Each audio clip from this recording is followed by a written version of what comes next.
Guys video को and तक देख लेना, क्योंकि जब इंसान के पास पानी नहीं होता ना तब उसकी मजबूरी आप देख सकते हो। जब पानी आ जाता है उसकी कड़ी मेहनत से, तब इसका परिणाम आप देख।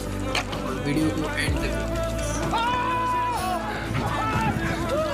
बंदा इतना खुश हो गया, सब कुछ कह देख सकते हो कि उसके जब उन्होंने पानी के लिए इतनी मेहनत की कि उनके आखिरकार मेहनत रंग लाई, उनके पास आखिरकार एंड में पानी आ ही गया। तभी ज्यादा खुश हो रहे। बाकी खुश होने का रीजन बताओ।